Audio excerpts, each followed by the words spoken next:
The stroke that left me frozen in front of my own patient's blood results. No high blood pressure. No diabetes. No smoking. No high cholesterol. He had all the things I usually consider protective factors for the brain. And yet, he still had a stroke.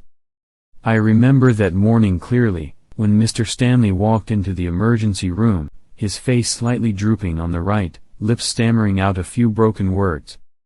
He was still conscious. Still recognized me. But something was off. The MRI revealed a small infarct in the language center of the left hemisphere. Mild, but enough to stop him from completing a full sentence. I immediately reviewed his entire medical history. Nothing stood out. But then I held his blood test results and my heart nearly stopped. Not because of cholesterol. Not because of blood sugar. But because of a marker that seemed harmless, vitamin B12. The results showed his B12 level was nearly zero. I had never seen a 72-year-old man, living so moderately, with such a severe deficiency. And what shocked me even more was that I even as a brain specialist had overlooked this factor before. You might not believe it. But the truth is, vitamin deficiency can kill brain cells. No alarms. No warnings. Just silently and then suddenly, you can't remember your loved one's name, can't express yourself clearly, and can't stand steady on your own 2 feet. That's no longer just theory. I've seen it with my own eyes, felt it with my heart, and carry the very real regret. And the reason I'm sharing this story today is because you might be standing in that same danger zone. You eat regular meals. You feel fine. But are you sure? You're not missing the one most vital thing to protect your memory and your voice. If you've ever felt a light numbness in your hand, stumbled over your words under stress, or forgotten someone's name you just met, don't rush to blame age. Because sometimes, that's a quiet but very real cry for help from your brain. And you won't want to miss what comes next. Because I'm going to take you back to the beginning where it all started. Not in the brain. But in one seemingly ordinary morning. For Mr. Stanley. A morning that seemed peaceful and the silent door opened to a crisis. That morning had soft sunlight, the sky as clear as any early spring morning in Rochester. Mr. Stanley woke up early, brewed coffee, sliced some toast with boiled eggs, the breakfast he had made himself every day for 10 years since his wife passed. He liked to savor it in silence, listening to old jazz on the radio, then reading a few pages before taking a walk around the yard. That routine had never changed. Until that morning when he lifted the kettle, a slight tingling spread from his wrist to his fingertips. No pain. No clear numbness. Just something a bit off. He stood up slowly, walked to the bathroom, and washed his face with cold water like always. But as he bent down to wring the towel, he felt the floor tilt for a split second. Not full dizziness. Not a complete loss of balance. Just a very brief shift, and then he collapsed, head unharmed, legs still movable, hands still bracing on the floor. A few minutes later, he pushed himself up. Still alert. Still remembered what he was doing. He thought simply, maybe I just didn't sleep well. And he continued his day as if nothing had happened. But when his granddaughter video called at 8 o'clock, he couldn't speak a full sentence. His words stuttered, his face slightly drooped, his voice seemed swallowed. The girl panicked and screamed, "Grandpa, you're not speaking clearly. I'm calling 911. When Mr. Stanley arrived at the emergency room, his vitals were still stable. No signs of a major stroke. No paralysis. Just a few very mild symptoms, not enough, it seemed, to sound an alarm. But to me, those details were the familiar quiet warnings. A silent stroke doesn't come with drama. It arrives as gently as a misstep. A sentence missing a word. A glance out of sync. I ordered an MRI scan. And the image confirmed my hunch, a small lesion in the left language area, the part that controls speech and sentence construction. Not widespread. Not in immediate danger. But enough to slur speech, warp words, and if repeated could permanently take away communication. What stunned me at that moment wasn't just the damage in Mr. Stanley's brain. It was that he had no idea what was happening. And it all began with a minor fall on a morning that seemed peaceful. And when I retraced everything from the beginning, his routines, meals, even sleep, I still found nothing unusual. Until I held his blood test results in my hand. And saw a number that didn't blink, didn't flash red. But was the missing piece that might have been the silent stroke's true trigger.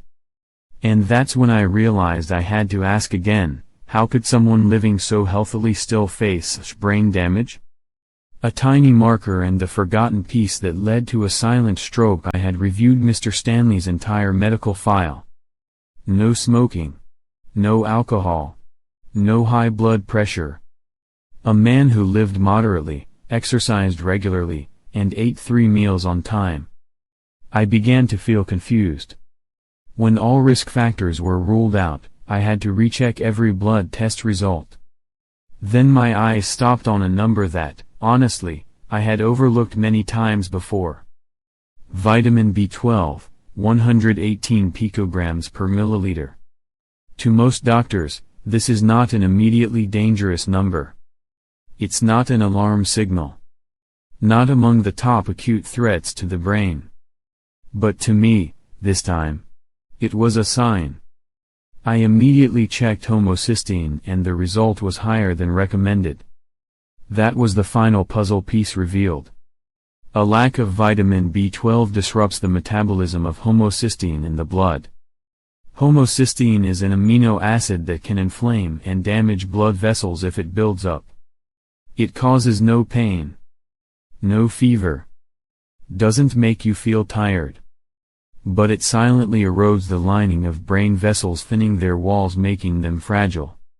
Add one more factor, like dehydration, stress, or a sudden blood pressure spike, and that vessel may become blocked. And the brain will suffer localized ischemia right at that spot. That is a silent stroke. No noise. No warning. But it leaves a deep scar in functional areas. What startled me was that Mr. Stanley had no idea he lacked this vitamin. He still ate regular meals, still took a multivitamin every morning. But age had reduced the acid production in his stomach. And without acid, vitamin B12 can't be absorbed. I had read that in books, but it wasn't until I faced a real person, a real brain, a real lost voice, that I realized this was not minor at all.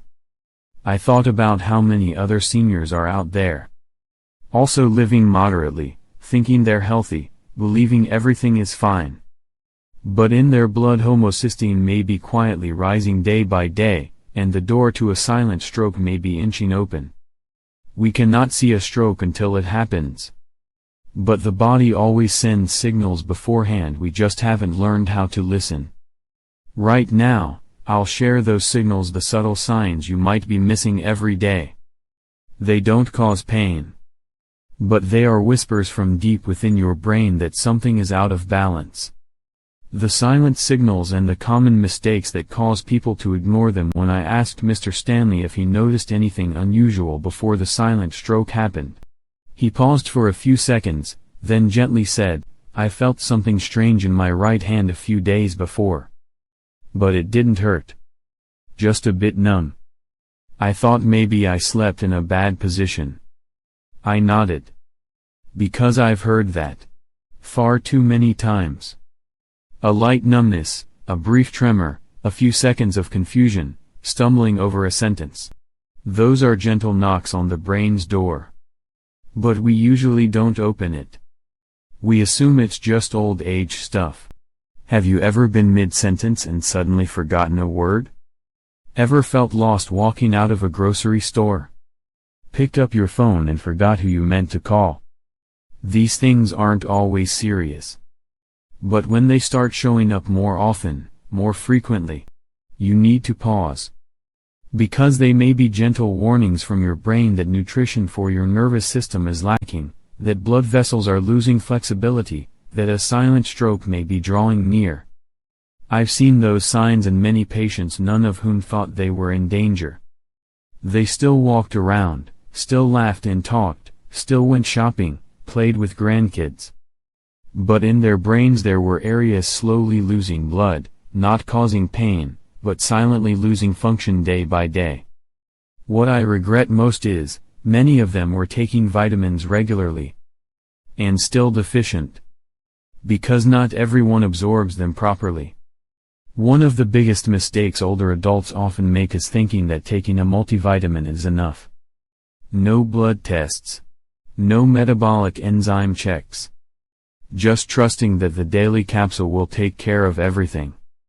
When in reality, many people over 60 can't absorb standard oral B12, especially if they've used stomach medications or have chronic gastritis. That means, you could take one every day, but your brain is still hungry, still undernourished, and still creeping closer to a silent stroke. But here's the good news, the brain always speaks up before damage sets in.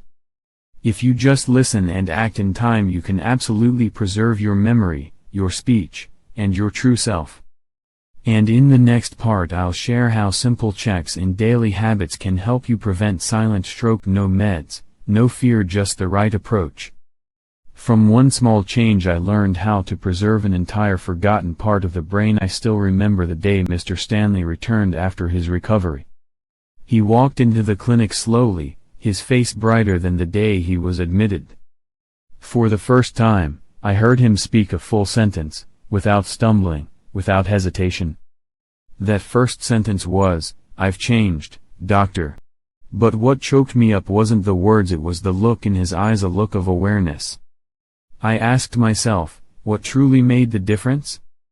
It wasn't a miracle prescription. It wasn't an advanced medical device. It was just a few very small things, but done the right way, at the right time. I remembered the times he had come to the clinic before. Each time, he would say, "I'm fine, just a bit forgetful." But deep in his words was something he hadn't fully understood. Memory doesn't fade just because of age. It fades when the brain is no longer well nourished. Once I asked if he had ever checked his B12 levels. He laughed, "I take vitamins every day." Then he pulled a crumpled multivitamin from his pocket. Looking at it, I saw an immune system trying to function without raw materials. And I knew that pill wasn't getting far in his body. His body could no longer absorb like it used to. But no one had told him that. We didn't do anything complicated. We simply changed how he started his morning. Instead of a sweet pastry and a weak cup of coffee, I suggested he go back to something old, a boiled egg. Some dark leafy greens like spinach or kale. A thin slice of whole grain bread. Food not just to fill the stomach but to nourish the tiny vessels slowly running out of oxygen in the brain. He smiled and said, "Just like back home." And from then on, he began to taste again, felt more alert by noon, something he hadn't realized he'd lost. I also had him stop taking the same multivitamin he'd always used. Instead, I guided him to use a tiny pill sublingual so B12 could go straight into his blood, bypassing the stomach worn down by age. Just one small change like that, but after 3 weeks, his voice grew stronger. His right hand trembled less. And he began remembering the name of his granddaughter, the one he used to call that little girl. What touched me most was that the change didn't come from fear, but from understanding. When you know what your brain needs, you stop flailing. You don't need scare tactics. You just need the right information, at the right time. And from there, you truly begin the journey of reclaiming the part of your brain you thought was gone. Mr. Stanley didn't do anything extraordinary. But those ordinary, Correct habits repeated long enough helped him keep his ability to speak, to think, and to connect. And if you're reading these lines, I just want you to remember one thing: not everyone needs big change. But everyone needs to start early. Because silent stroke doesn't arrive with noise. It comes with slowness. And if you don't pay attention, it will quietly take the things you hold most dear. A fragile light held on from a place that had dimmed. I used to think the brain was the hardest thing to save once it was damaged. Until Mr. Stanley came to see me for his third follow-up. His eyes were brighter, his lips moved slowly. And then, he said the name of his late wife. Elaine. Just one word. But I saw a fragile light being pulled back from a place that had darkened. You know, when an older person can no longer remember the name of the one they love most. It's not just memory loss. It's the loss of a part of humanity, a part of the connection between present and past. Silent stroke doesn't take life right away. But it takes the warmest memories. The simplest words. And if you let it pass silently, you'll wake up one day not recognizing the voice in your own head. For Mr. Stanley, recovery didn't come from a magic pill. It came from the things no one notices. A boiled egg every morning, a tiny pill under the tongue, a moment of stillness watching the sun rise. I once had my doubts. But he showed me caring for the brain doesn't need to be grand. It needs repetition filled with love. Not a single day went by without his B12 pill. Not a single morning missed a healthy breakfast. And not a single afternoon passed without him retelling even just a piece of an old memory to himself, like a quiet conversation to keep the brain company. The day he said Elaine, I turned away, not because I was busy, but because I didn't want him to see my eyes turning red. You know, as a doctor, I was once taught that patients don't recover if the damage runs deep in the brain. But Stanley reminded me, if there's still a small part not gone dark, it can still be lit again. If you're patient enough. You might think, I'm just a little forgetful. I just talk a bit slower. But each of those little things is a signal. And if you listen in time, you'll hold on to the most precious things that science can never replace: a name called, a gaze shared, a smile from a part of the brain once thought asleep. You don't need to know too much. Just believe, the brain always wants to come back to you if you don't abandon it any longer. A gentle warning, but a way out for millions of other seniors. There are strokes that don't leave you disabled right away, don't send you rushing to the ER, don't even scream from your body. But they silently steal the things you never got a chance to cherish. And the saddest part is you don't even know it happened.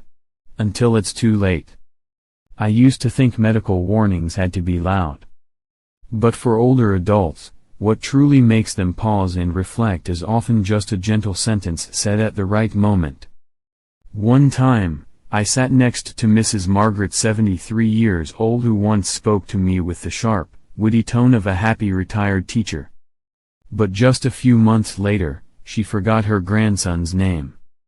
And the day she came in, what made her cry wasn't the MRI results, but that boy's question, "Grandma, do you love me if you don't remember my name?" That question without any medical jargon awakened the whole family. And I realized, we don't have to shout to be heard. We just need the right reminder, at the right time, so no one ends up in silence with words left unsaid. I didn't write this to make you worry. I wrote it because maybe you or someone you love is showing very small changes no one's noticed. A single stumble in speech. A name you just can't recall. A story told out of order. It's not cute forgetfulness. It could be the first signal of a silent stroke, and that's a call, not a sentence. You could stop here and forget about it. But you could also stop. To begin. Begin with a blood test appointment. Begin by asking, is my brain really being nourished the right way? Begin by sending this video to someone you know who's been forgetting too much, talking a bit slower, or simply hasn't checked in with themselves in a while. Because you're not alone. And because millions of seniors in America are on that edge where just one small misunderstanding could mean losing the ability to know the world at all. You don't have to save the world. Just save a memory. Hold on to a loved one's name. Protect one small part of the brain before it goes quiet. Because you deserve to be remembered, and to live fully with your own memory. I've always believed each of us carries a vivid recording within. A place that holds the first hugs, the old lullabies, the quiet late-night talks. And the most beautiful thing isn't just living a long life. It's living fully inside your memories, clear, aware, and connected. Because you are not someone who is lost. You are a treasure of memories waiting to be cared for properly. And the brain, even when tired, silent, or damaged, always tries to return if you reach out in time. Maybe you've never thought about checking your vitamin B12 level. Maybe you think forgetfulness is just getting older. But today, if you've listened this far, I believe it's not a coincidence. It's a gentle reminder from deep within. Let your brain be cared for, protected, before it has to cry out through a silent stroke. Be the first one in your family to start. Be the friend in your group who calls to remind everyone about brain health. Be the one who sends this video to someone needing a loving nudge. Because every share you make doesn't just spread information. It becomes an embrace that pulls someone out of silence. And if you saw yourself in Mr. Stanley's story, in Mrs. Margaret's, or in any moment that touched you today, I invite you, hit like if you want your memory to be preserved through small daily habits. Leave a comment if you've ever experienced or witnessed a quiet change. Share this video with someone you love, because sometimes, a single click can save a part of someone's life. And if you want to walk this journey with us, tap follow on the Thrive 60+ channel, where you'll be supported with knowledge, inspiration, and love, all crafted for those living their 60s with mindfulness, strength, and deep hope. Because you deserve to be remembered. And you deserve to live with your full memory. We are here not to treat illness, but to help you hold on to what matters most, before it disappears.